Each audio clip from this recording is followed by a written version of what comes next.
everyone to the Bowman session. Wow.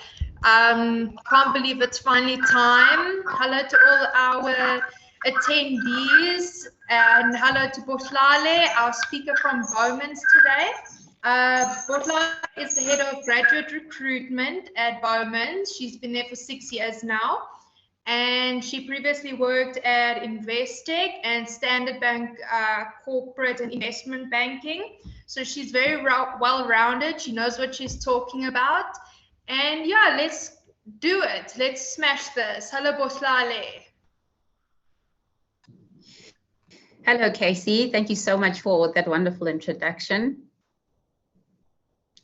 How are you? I'm well, thanks. How are you? It's nice to see you. Very, very well, thanks. Very good to see you again as well. Thank you so much, Casey, and hello to everyone that's on the session today. I'm really so honored to be given an opportunity to speak to you guys today, just from a point of my experience and also as the head of grad recruitment for Bowmans, really excited to give you a little bit more insight as to how we recruit, what are the different opportunities that we have, and to answer some of your burning questions. I see a lot of you have been posing questions in the Q&A section, and we're really going to try and get through as many of these questions as we can in the hour that we have. And hopefully you're all going to leave here feeling a lot more settled in terms of, just understanding a little bit better about what it takes to make it at a place like Bowmans. So I guess wanted to just project here. I've got a presentation that I want to take you guys through, and then I'll stop at certain instances to really just engage a bit more on some of the questions. And Casey, please feel free to just interject as I'm speaking so that we can get to some of the questions that do come about based on what I'm saying. So just give me 2 seconds as I try and project here.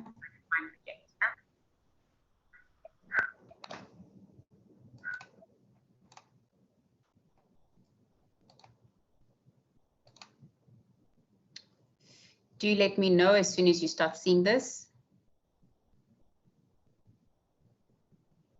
Yes? Yes. We can see it, Botlale. Perfect, perfect. So guys, as Casey has said, my name is Botlale Baile. I am the Graduate Recruitment and Development Manager here at Bowmans. So really looking after all of our young talent portfolio from recruitment all the way through development. And by development, what I mean is as soon as you signed on as assigned CA, we take you through the process in terms of induction, onboarding, the rotations, the retention, the performance reviews, all of those different milestones that you go through over the 2 years of articles that you're with us is what I take you through. Just click present on your PowerPoint slide. Come again? Just click present on your PowerPoint slide to make it bigger. Okay. Is that better? Yes, there we go. Perfect. So what I wanted to take you guys through before we even start, and now that I've clicked it bigger, I can't actually see comments that are coming through on the question side, but Casey, you'll guide me through some of those questions. The topic for my presentation today is really the university mindset, right? How to set yourself up for success. And before we even start, I guess just wanted to run a quick poll just around asking you guys that are on today, how many of you knew exactly what you wanted to become when you started university? I'd like to see some of the answers coming through. And secondly, how many of you that did know what you wanted to do coming in knew exactly what steps you needed to take to get there?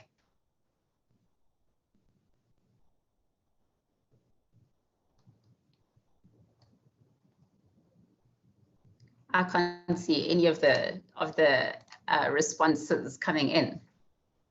Sure, Botlale. But I wanted you guys to think of. They know what they wanted to do, and many of them say they didn't.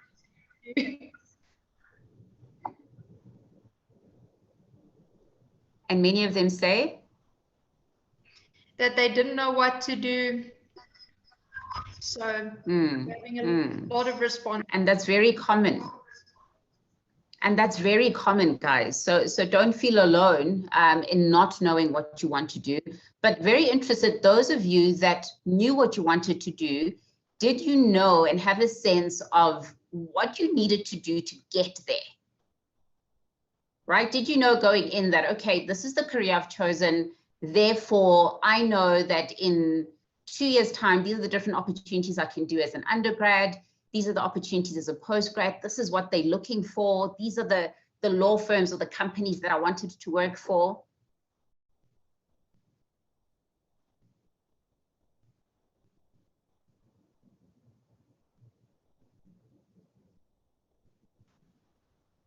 Or some of them are saying they had to do a lot of research, or they've known from the career fair at school, or some of them in their second year of varsity already. Some of them say that the steps were a little bit more. Okay. And why I'm giving you these questions, guys, is because I want to give you a sense of what I mean by the university mindset, right? I'm sure you've had a lot of people speak to you today just around how to take ownership of your career. What are some of the things to do as you start off your career? And just giving you tips about the career in particular. But for me, I think I know intrinsically that your career starts at university. It doesn't start after university. It starts at the university point. And I think I really just want to take you through why I say so and just give you a bit of my personal story to give you a sense of what it is that I'm speaking about. So for those of you that know, obviously in the career that I'm in now, it sits within the HR space. But when I started my university career, I knew very well that I just did not know what it is I wanted to study, right? So outside of just after matric, I took a gap year, went off and traveled a little bit, worked a little bit. And that was really just trying to buy myself some time because I didn't know what I wanted to study. But one thing I knew is that my parents expected me to study, right? And I know a lot of you also are in the same position where your parents expect you to study something. There's no kind of two-way around whether you're going to study or not. And so I knew my parents wanted me to study, and I knew that after the gap year, I'm going to have to commit myself to going into university and studying. And so I did go into university, decided to go the BCom route and study, a degree in human resources. I didn't even know after my first year, I did like a general BCom, and after that had a session with a career advisor to give them a sense of what are the things that I absolutely love doing and what kind of things do I see myself doing from a career perspective. And that's when they guided me into the HR career. But because I didn't have a clear vision for myself in terms of what it is I wanted to do and what steps I needed to take, I just made sure to really just go through my university career, making sure that I pass, right? For me, it was like, well, I've passed the module, it's fine, I get to move on to year 2 and to year 3. And what I didn't realize actually was that the importance of knowing where you want to start actually plays such a vital role, and where it is that you're going plays such a vital role. Because it came time where I discovered then what it is I enjoyed doing and the type of company that I wanted to work for. I attended some career fairs. I identified a company that I wanted to work for and thought that is it, right? But by the time I started applying for it, I had missed the opportunity to start getting the marks that I needed to get in order to get into that, to start doing some of the extracurricular activities that are really going to help me grow as an individual and ensure that I am setting myself up for success. Now, what I have realized 11 years into my career, I've been in the graduate space for over 11 years. And the beauty about being in the graduate space for 11 years is that I've now learned what it is that corporates look for, what kind of candidates stand out. As Casey has mentioned, I've worked for Investec, I've worked for Standard Bank within the corporate investment banking space. And in that time, I've now been on the other end of the receiving end of really identifying and being able to see what is it that people or students need to do in order to set themselves up for success. And one thing that I realized, guys, to be honest with you, is how you spend your time at university is really what's setting yourself up for the kind of career that you want to. I saw a lot of people, you know, knock on doors in terms of wanting to get into Bowmans, wanting to get into Standard Bank and Investec, and they just had not done enough at university. And that's what triggered for me the importance of your university career, is really understanding what it is you need to do at university is really helping you set yourself up, because the kind of candidates that some of the top companies are looking for are candidates that are standing out, whether it's academically, extracurricular perspective, doing additional things over the weekend, making sure that they are equipping themselves to really set themselves apart. Now, as I continue on my slide, you'll see here where I say your university career really starts at university. So I want to be able to let you guys know that you need to be purposeful around your career. How you use your time at university shapes your entire career experience. People that spend time at university really being purposeful around, I'm starting at university, this is what I'm studying, these are the companies I want to end up working for, this is why I want to work for them, and then spending the time understanding what does it take for me to get into those companies. Are the candidates that give themselves the best opportunity possible to get into those companies. Why? Because as they spend time at university, they are so purposeful around what it is they need to attain. They know the kind of marks they need to be getting. They know the type of extracurricular activities they need to be doing. And they're also making sure to set themselves up and be ready for any opportunities that are available for you whilst you're a student, right? And so because of that, when these candidates then start applying and want to start their career, they have more than 2 or 3 options of where they want to go. And the importance of this, guys, is that you want to give yourself options. You don't want to be someone like me, who at the end of the day was not, you know, eligible to go into the company that I wanted to work for, because I just didn't have the marks. You know, they're looking for B and A students, and here I was with my average C, you know, kind of academic average, really knocking on the door to say, I really want to get in. What does it take to get in? And eventually getting the feedback to say, well, your academic average is really not that great. You haven't used your time from an extracurricular activity perspective. How have you gained additional skills that are important for you to really thrive within the corporate space? So having learned from that and having seen how people get into the companies they want to, this is what I wanted to focus on today, in just taking you guys through what I think the 3 main components are to really set yourself up for success. And then after this, I'll take you through the opportunities that Bowmans has and answer some of the key questions that you guys have been posting. But before I continue, I don't know if there are any burning questions, Casey, from your perspective or that have come through that I can tackle before I go into the rest of the presentation. There's quite a few questions. I'm glad that people are taking part. A lot of this, I think, has to do with your next slide, Boslale, so I think we'll deal with them in the next slide.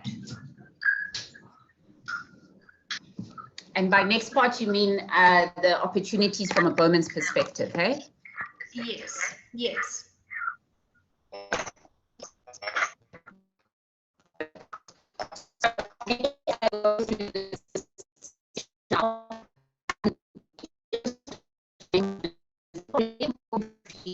Whilst you're at university, and then I'll go into the opportunities and answer some key questions there.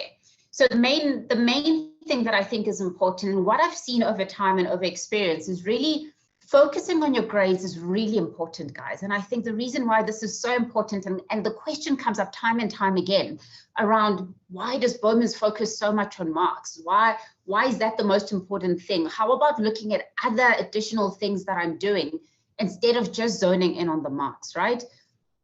And from my time, not just at Bowmans, from any company that I've worked at, most companies want the top candidates, right? We want the top candidates because once you start getting really good academics, it demonstrates one of 3 things, actually. So it demonstrates either that you're really passionate about what it is that you are doing, right? Or it demonstrates that you are naturally intelligent.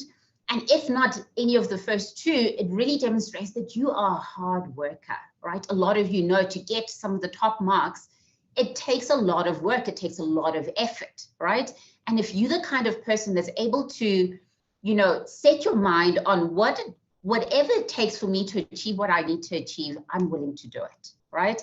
And so marks is almost the first indicator of your dedication and your motivation for what it is that you want to do.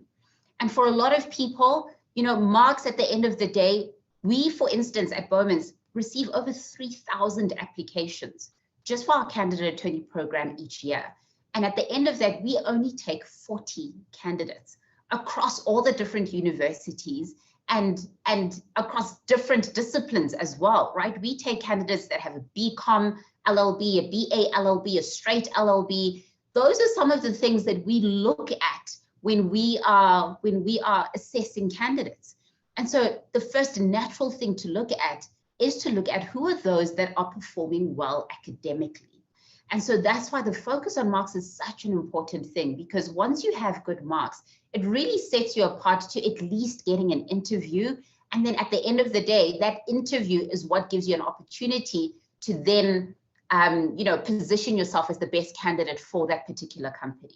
Now, another thing that's always important for you to remember is that your transcript is something you'll carry with you everywhere, right? And like I say, any recruiter that's looking through a transcript, once they see someone that performs well academically, it immediately lets them know that this is someone that is dedicated, someone that loves what they do, someone that works hard, someone that's naturally intelligent. Any of those options, that's what your transcript says about you. So important, guys, to make sure to focus on your marks. And by focusing on your marks, I don't mean you have to be a straight A student, right?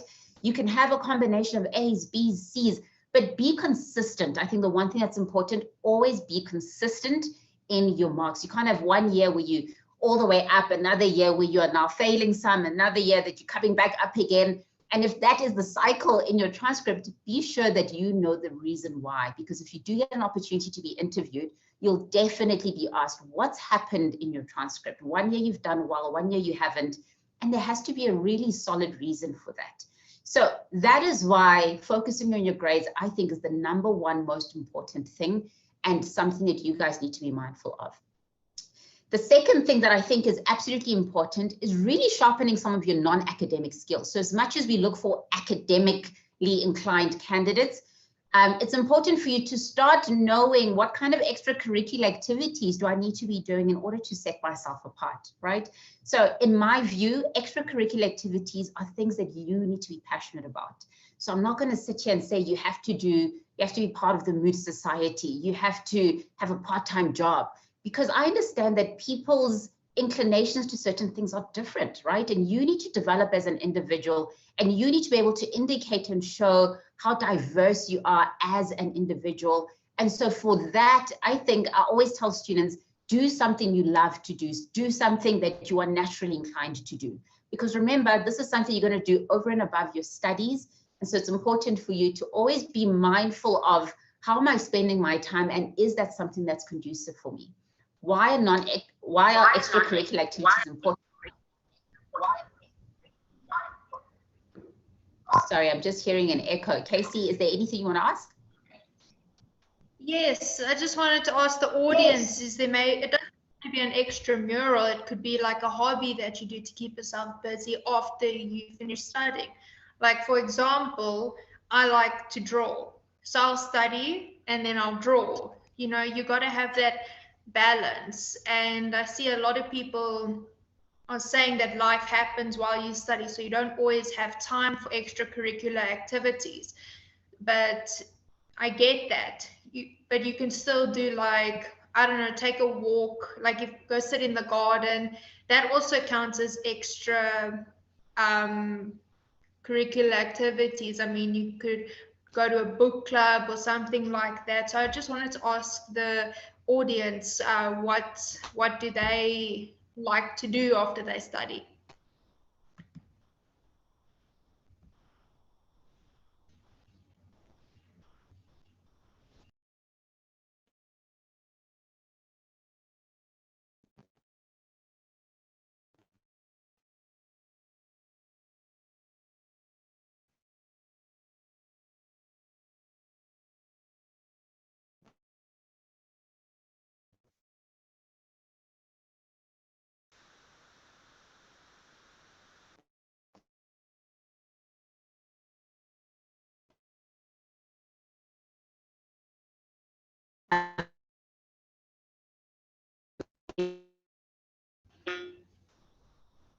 Boslale, then we just have some questions from the Q&A.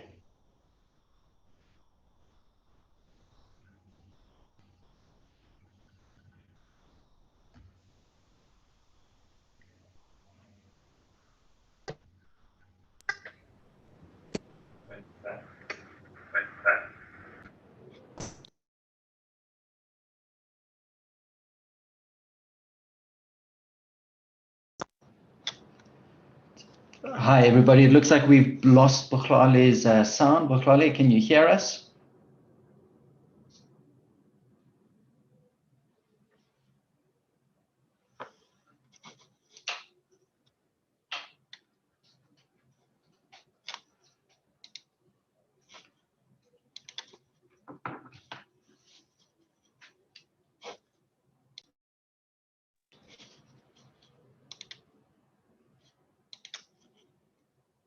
Hi, everybody. Sorry, our apologies. It looks like we have lost Bukhlale. Our apologies about that. So what we're going to do is we're just going to jump in and ask some other questions that have been coming through.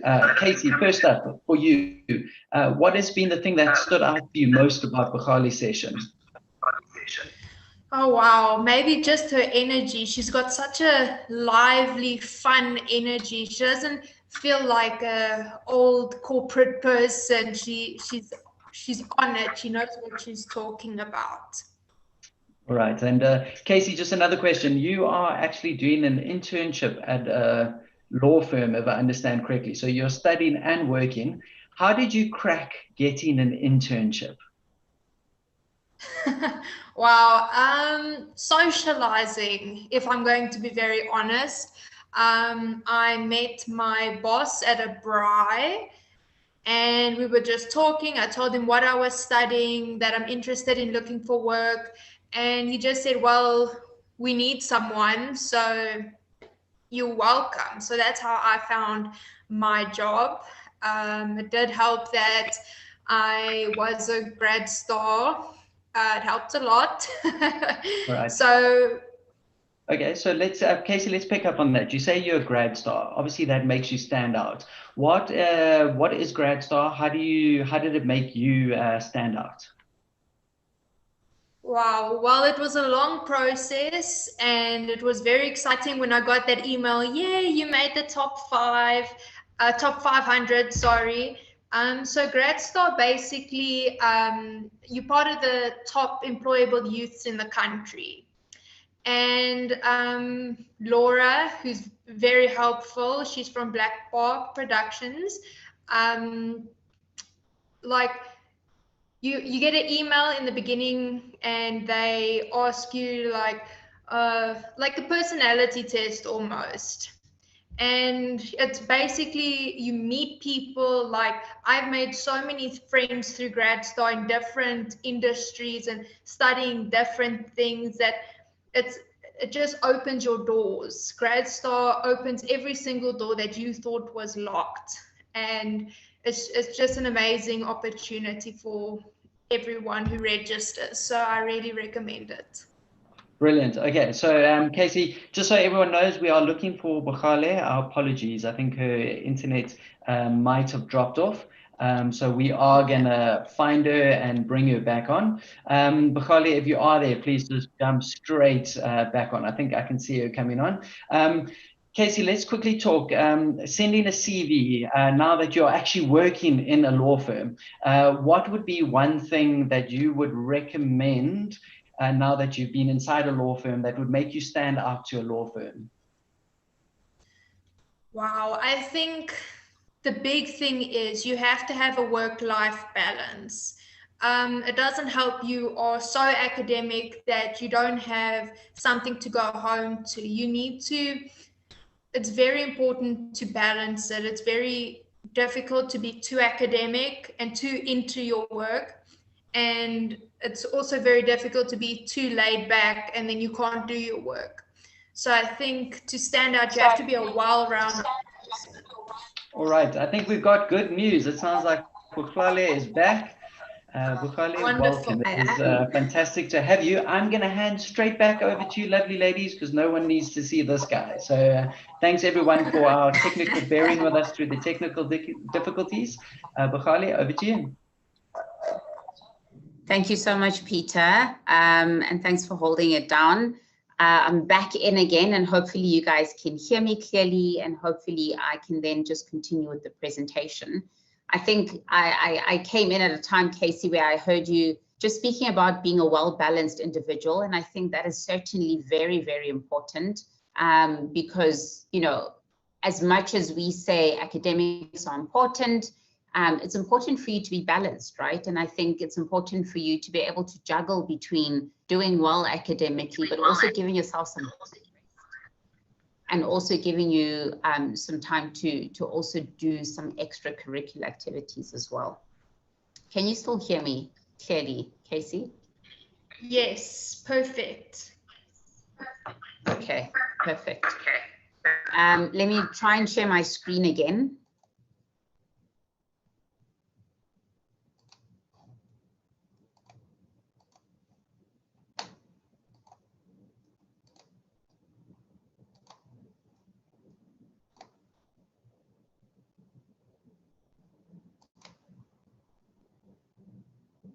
Okay, are we back up?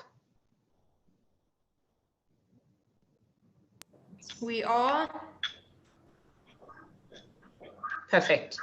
So guys, by non-academic skills, I think the reason why we ask you guys to do extracurricular activities is we really want you to develop into being a well-rounded, you know, applicant. I think to Casey's point, being well-rounded is so important because when you do come into the corporate space, there's so many skills that you need to be able to bring to your environment and to the job that you've applied for and that you've gotten into that are so important. And some of these skills you can actually learn at university already, right? So whether it's things that have to do with team-focused, you know, activities, or whether it's things that have to do with leadership opportunities, or whether you're doing volunteering or outreach programs, it doesn't matter what it is you want to do, but get involved in something, right? Sharpen your way of communicating, sharpen your ability to juggle one or two activities, because when you come into the world of work, you know, and as you start doing a particular task, you're never given one task at a time, right? You're never given one task, and as soon as you feel comfortable to finish it, you can, you know, finish it off. You're given a task, and before you know it, someone else is asking you to assist with something else. And, you know, before the end of the day, someone else is saying, oh, by the way, this thing has just recently come up. Could you maybe just work on it for me and give me a draft first thing tomorrow morning? The ability to juggle is so crucial. So for me, it's less about what you did during the extracurricular time that you spent, but it's more about, have you done something? Even if your extracurricular is you working part-time over the weekends, over holidays, whether that's even like being a waiter somewhere, right? What are you learning by being a waiter? You're learning communication skills. You're learning how to deal with difficult customers. Because trust me, when you come into the corporate environment, you need those skills all the time, right? And so the ability to start honing in on some of those things while you're at university are absolutely crucial.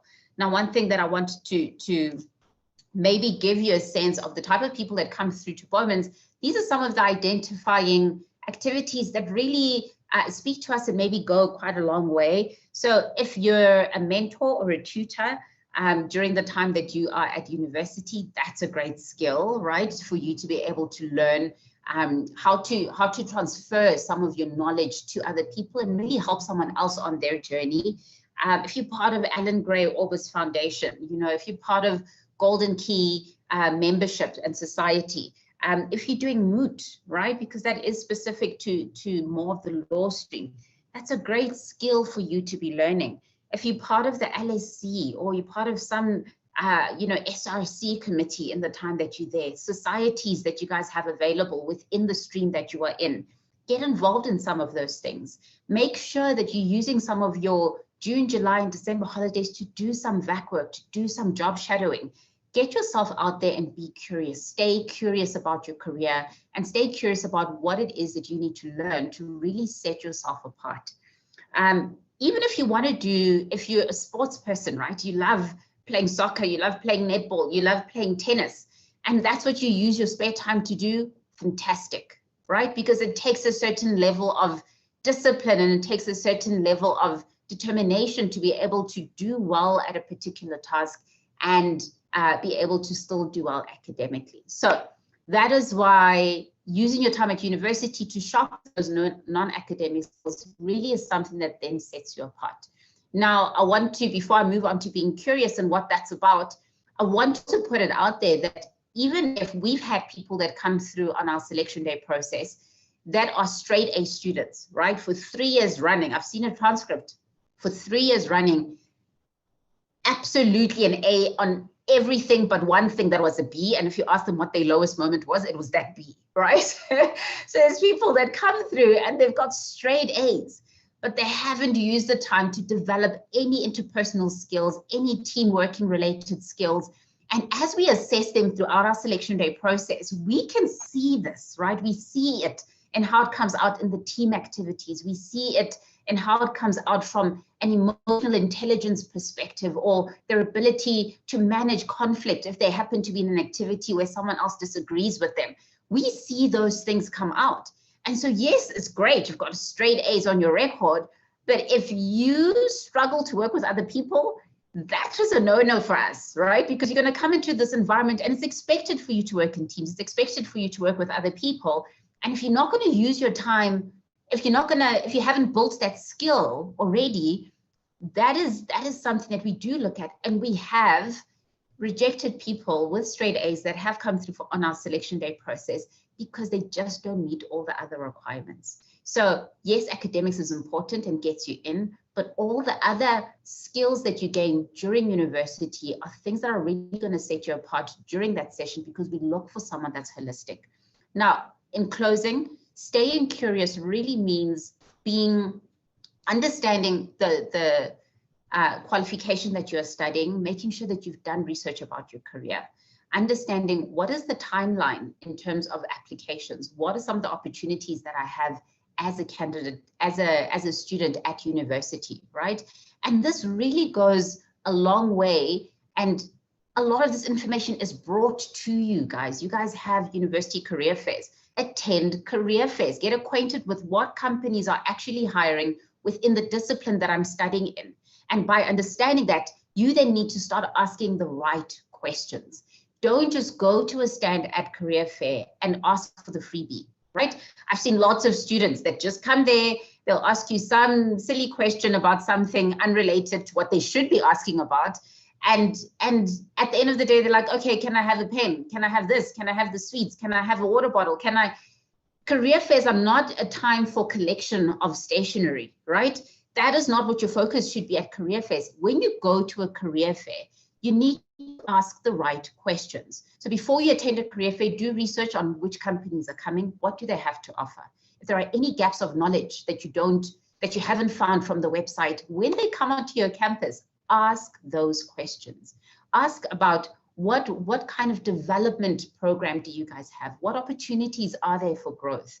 What do you guys have in place to assist with mental wellness? What do you guys have in place to assist with mentoring or coaching me through the process?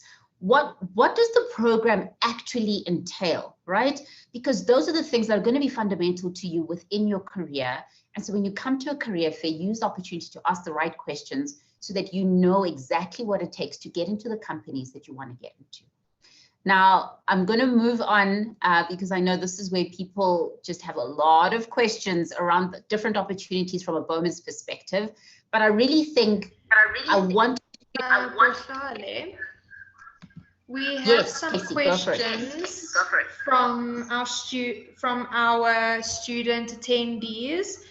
We're just going to go through a few. The first one is, why is it difficult for LLB students to obtain vacation work during their studies, even if it is unremunerated? So LLB students should not be struggling to get vac work. I think obviously during this time of COVID, a lot of companies have not adapted to having a virtual vacation program. So if we're not looking at this year and last year as a whole, LLB students are definitely welcome to start getting their VAC exposure. And I think my next slide really does talk to that in terms of, you know, when you are a second year LLB student, that is the perfect time to be applying for VAC program and also starting to apply for articles. But when you are a BA or a BCom student where you're doing an undergrad of something else, around your third year, towards the end of your second year, but within your third year, once you've done a few more law courses, that is a great time for you to be applying. Now, why it's difficult to get in, there's a lot of you, right? There's a lot of law students all applying for similar jobs and similar opportunities. And once again, if you haven't set yourself apart by getting good grades, by making sure that you are sharpening some of those non-academic skills and making sure that you are doing things on time, then you are setting yourself back from that kind of opportunity. So LLB students should be able to apply. You guys are absolutely eligible to get into VAC programs, but it really goes back to how many people applied and were you one of the top candidates that were identified during the screening process. Okay, another one is, in terms of offering CA positions, is a student put at a massive disadvantage if they do not have VAC work experience? No, you're not at a massive disadvantage at all. Some companies and some law firms do require you to do their VAC program first before you get articles with them. At Bowmans, that's not the case. At Bowmans, you could apply directly just to do your articles and skip the entire VAC program process, and you'll do absolutely fine. We've had a lot of people come through straight to our selection day and not do VAC, but we do encourage you to do VAC. And the reason why we encourage you to do it is because it's important for you to understand what's out there, to understand the different corporate cultures that exist within the law fraternity and the law industry, and for you to make an informed decision about where it is you want to do your articles. So we encourage you to do articles, but it's not a prerequisite for you to get, we encourage you to do VAC program, but it's not a prerequisite for you to get articles.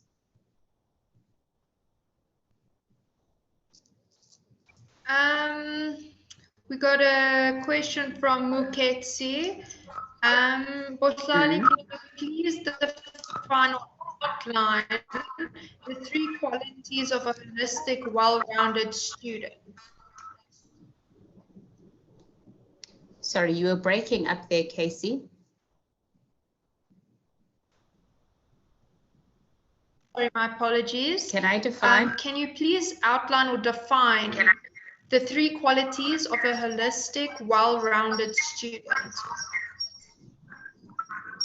Holistic, well-rounded student for me is someone that is firstly doing well academically, and that could be like a combination of B's and C's, A's and B's, but also someone that is involved within, obviously with some extracurricular activities, someone that is confident in themselves and the abilities in terms of what value add that they are bringing, and someone that is prepared is absolutely important. And by preparation, I mean, you know, someone that makes sure that if they're invited for an interview, they've gone all out, they've done the research, they have rehearsed some of the answers to some of the typical interview questions as well. They've applied their minds to what it is that they've read. It's all good and well to come and regurgitate what you've read off the website, but to really show a level of understanding of what the company does as a whole, and where you fit in and what your role is also equally important. So how I identify a top candidate is really someone doing well academically, but when I do meet them, they have a level of confidence in who they are and they're well presented on the day. But you can also see that they've gone the extra mile to really set themselves apart with regards to the research that they've undertaken in preparation for that particular interview. I see another very popular group of questions is, does Bowmans offer other opportunities apart from law? Do we offer other opportunities apart from? Law. from law. At this point in time, guys, no. You know, the program that we have set up here at Bowmans is for LLB candidates. And this is something that obviously you have to be doing a BA, a BCom, a BSc, undergrad, and LLB. You're going to do your postgrad LLB for you to get in. We do not have programs for outside of law opportunities, whether that's finance, marketing, HR. At this point, it's not something that we offer. But maybe Casey, if I can, maybe go quickly through the opportunities we have at Bowmans, and then answer questions once everyone has kind of the full spectrum of the opportunities and what it takes to get in. Is that okay? Cool.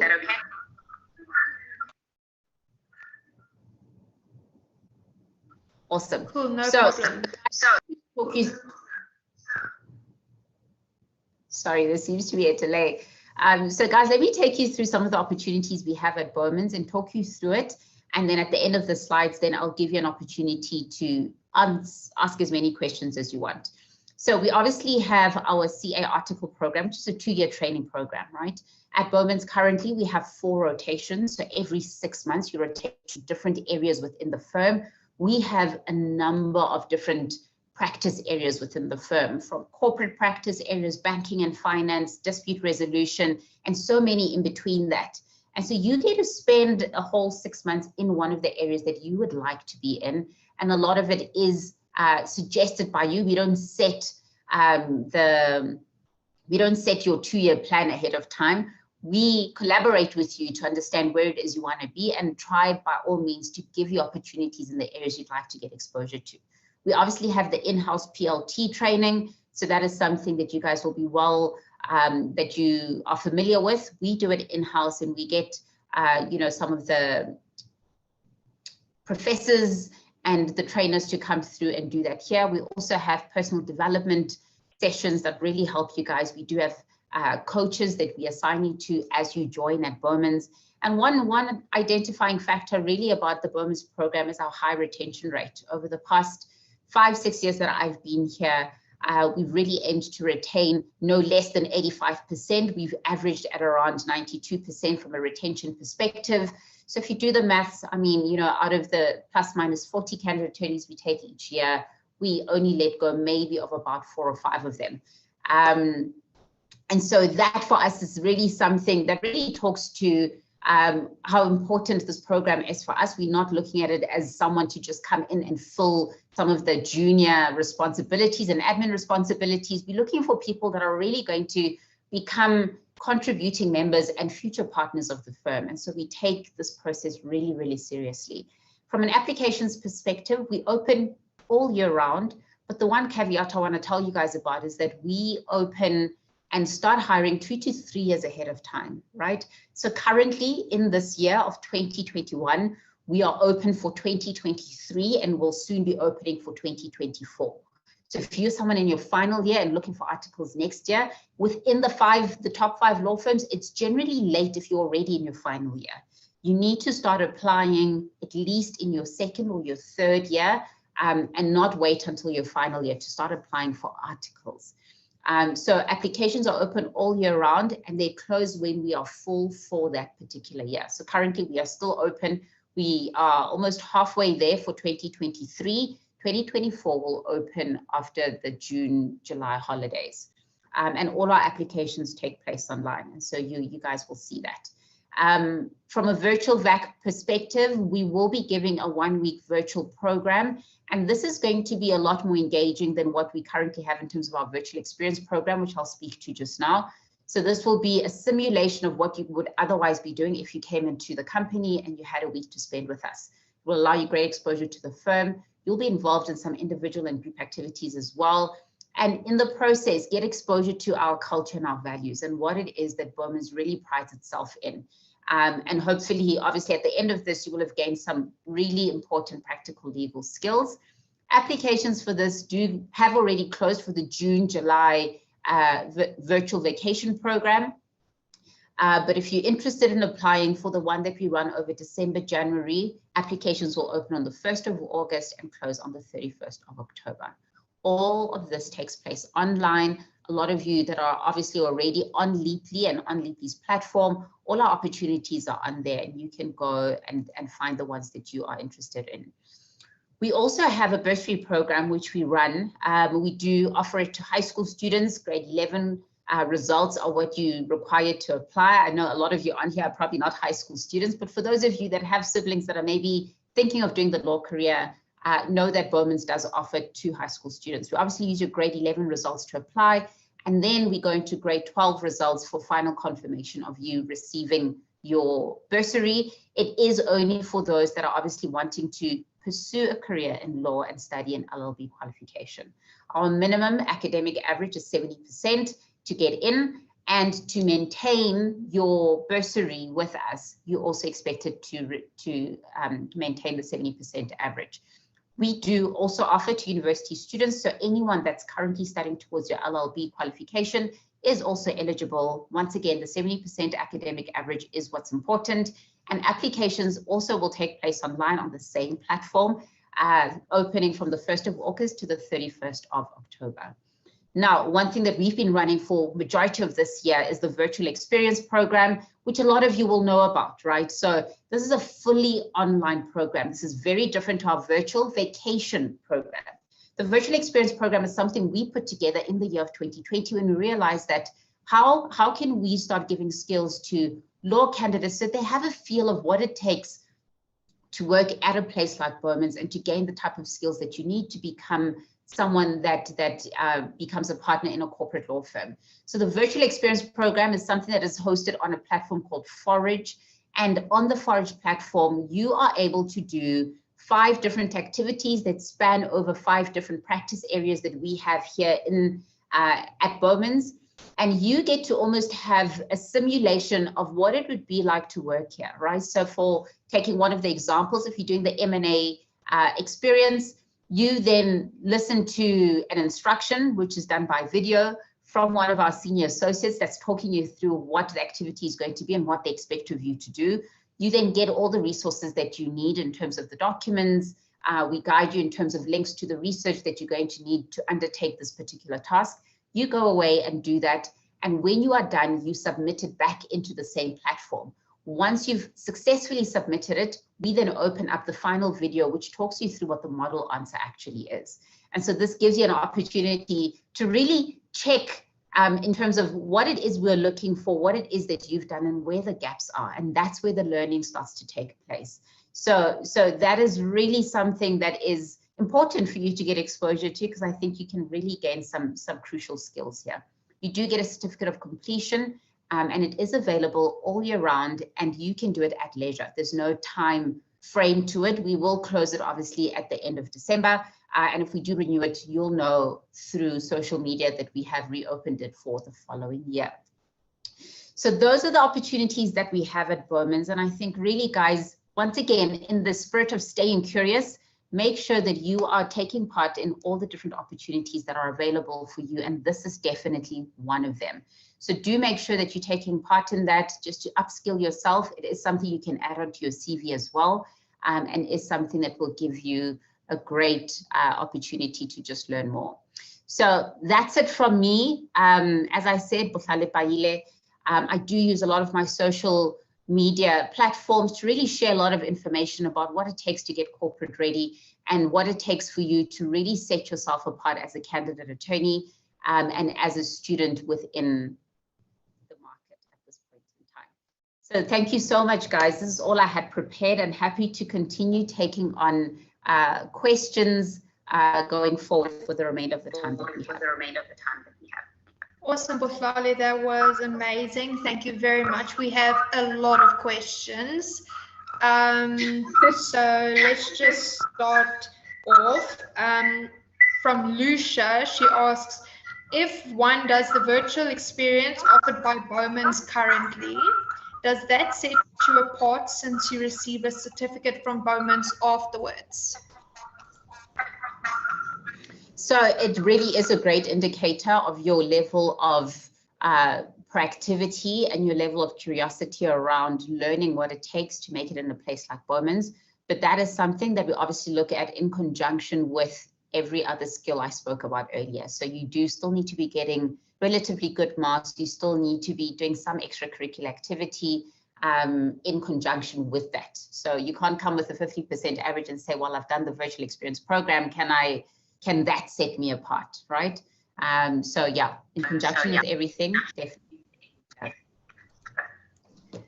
Okay, next question, and I think this one is quite important. It is, do you offer job shadowing for those of us who are still undergraduates? So from a job shadowing perspective, we offer job shadowing to high school students, right? Because once you start at university, the opportunities that are available for you are the vacation work programs. And those are the things that we expect you guys to then start applying for. So job shadowing is for high school students that are exploring the opportunity of maybe doing a law career. Awesome. And then we have another one. How does Bowmans deal with mental awareness? So at Bowmans, we definitely have a wellness program that we have for all of our employees here at the firm. And we have partnered with Discovery Healthy Company, which really is a platform that gives you access to a lot of different psychologists, therapists, whatever it is that you may need assistance with. They offer that to you and your family. So we do definitely, in conjunction with our wellness program, we have facilities that really enable you to get the necessary help that you need at any given point in time. That's very good to hear. We have another one, and this is with relation to international students or non-South African students. How does the process of internship and articles work? How does what work, Casey? How does internships and articles work for non-South African students? So for non-South African students, I think important for us to identify whether you have a work permit to be here, and a lot of students don't, they just have study permits, but whether you are someone that has permanent residency. Unfortunately, this is not a rule that Bowmans puts in place. I think this is something just from a labor law perspective. You need to have the right to work here in order for you to do any of those types of opportunities. I think it may work slightly differently with our virtual program because you are not paid at that point in time for the virtual ones, but where you still had to come in person, we still needed your tax number because we paid our VAC students. And so because you were not eligible to get a tax number, it means basically that you were not eligible to work. And because of that, it made it difficult for foreign students to be able to take part. So yeah, that's where we're at with that. Okay, and I see we're getting a lot of questions about the interview process. Like, what are three key things that you want from a student in an interview? How do the interviews work and stuff like that? Sure. So, so the interview process for articles is a 2-day program, right? And I know that probably sounds really, really intimidating and intense, but we do it for very good reasons. So a lot of places that you go to, when you interview with them, you only get maybe 30 minutes in front of them. And depending on how your day went that morning, whether you're in a great mood or not, that could affect your chances. So we give you guys a 2-day experience. And because we do it because, over those 2 days, we assess you both from an individual perspective, but also from a group perspective. So there's 5 different activities that you do. You do a written activity, group activity, 2 individual activities.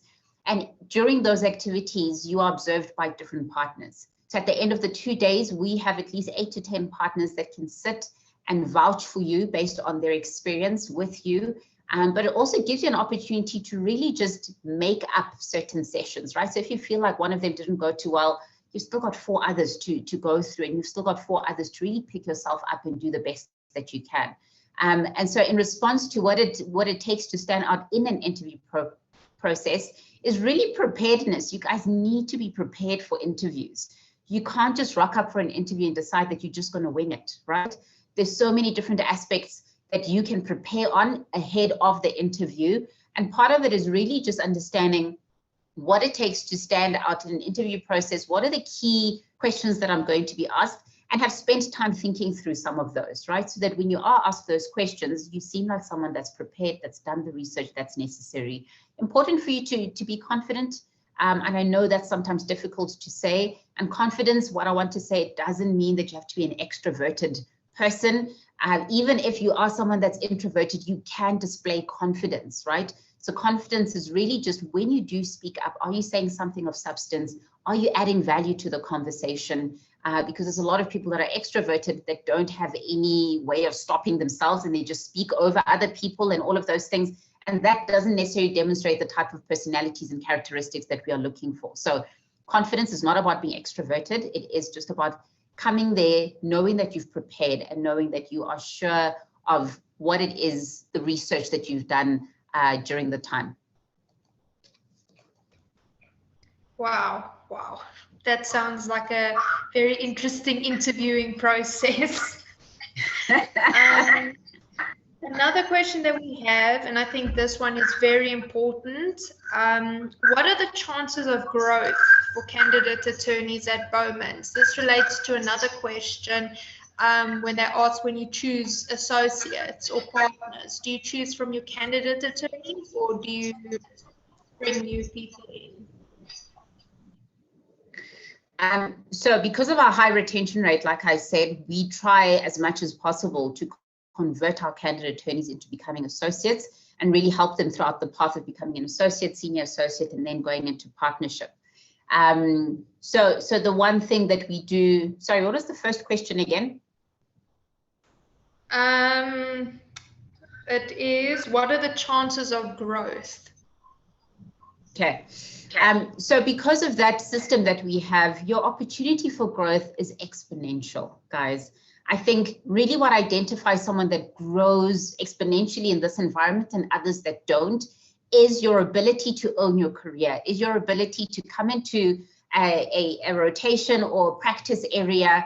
And are you the kind of person that's bringing a positive attitude to your work? Are you the kind of person that's willing to do absolutely anything that the team gives you to do and do it happily?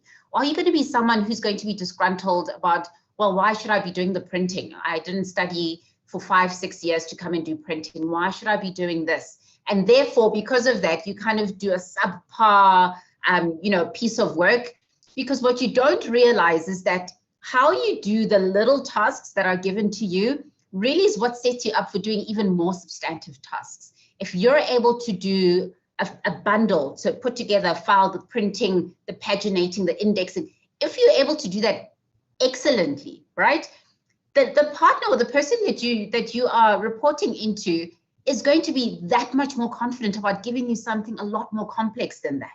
But if you have been asked to do something simple and you're disgruntled and you're kind of dragging your feet to doing it, and therefore you kind of, mix up a few pages and your paginating is not great. I mean, why should someone give you even something more complex than something as simple as printing, right? So you need to understand the psychology behind having a positive attitude to every little thing that's expected of you to do. And people that do that, I've seen time and time again, our candidate attorneys that get involved in so much work and get absolute exposure to so many different aspects of what they are doing, are people that have the right attitude and people that are willing to learn and willing to do absolutely anything. So that's what it takes for you to grow, guys. So the opportunity is there for you to grow. What are you doing with the opportunity given to you in each rotation? I agree with you. I think a lot of students come out of university thinking they're going to start at the top, but you have to start printing the pages and paginating and stapling millions of papers. You have to start there. So I think that was very insightful. Thank you. And we have a question here. How do we help students who are done studying but are receiving info after the fact? How do they better themselves and pass it? How do students who have already finished varsity better themselves? Yeah. So guys, I was in that position, right? And that's why I shared with you my story, right? I wanted to get into a particular company, didn't get in because I just hadn't done enough from a university perspective.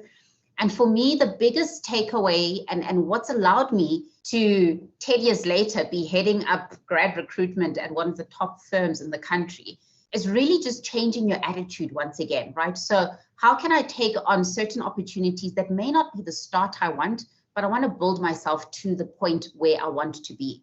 So taking on smaller opportunities, but making sure that you do those opportunities so well.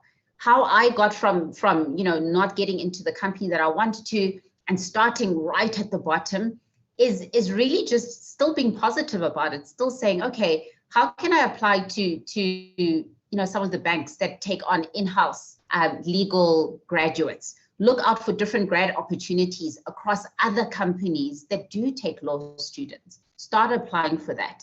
And if you can't get that, look for administrative jobs that you can start doing now just to start getting some level of exposure. That's where I started. I found an administrative job as a data capturer, very far from where I wanted to be in my life and my career. But I made sure during that time that I was going the extra mile, that I was building key relationships with people. And before you know it, after a couple of months of being in that role, there was an opportunity to start working at Investec, right?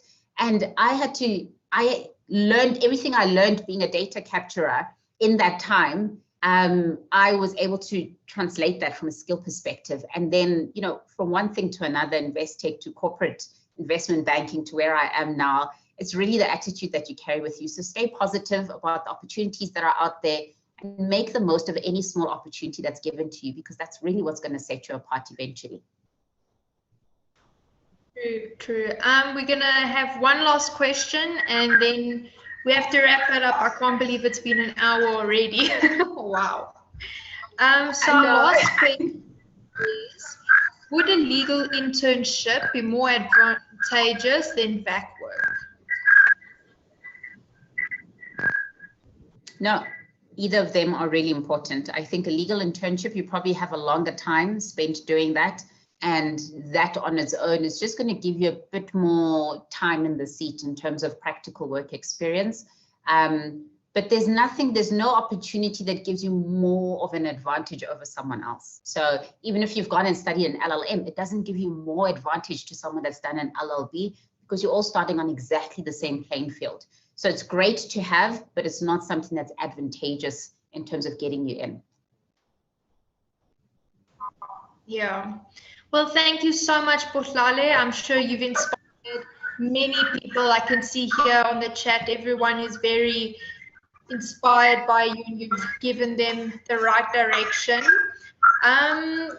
Just remember to register for GradStar. You could win a Huawei watch kit or 500 Rand Nando's voucher. Remember, that's GradStar, and pop in on Tuesday at 3 o'clock for the giveaway. You have to be in the session, so be there.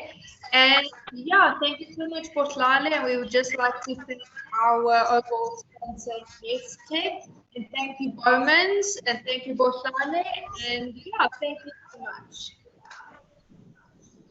Thank you so much, Casey. You've been a fantastic host for today. I've really enjoyed working with you through this presentation. And thank you to everyone that tuned in. That's showing a level of curiosity for your career. Keep on that track and really just keep a positive attitude towards life and opportunities that are out there. You can most certainly make it, even if you don't start where you want to start. Take me as an example. So know that you can and be positive about it. But everything of the best with your career, and wishing all of you a fantastic day forward. Thanks, guys. Cool. Thank you, Bohlale. Goodbye, everyone. Thank you very much for attending, and hopefully we'll see you soon in the next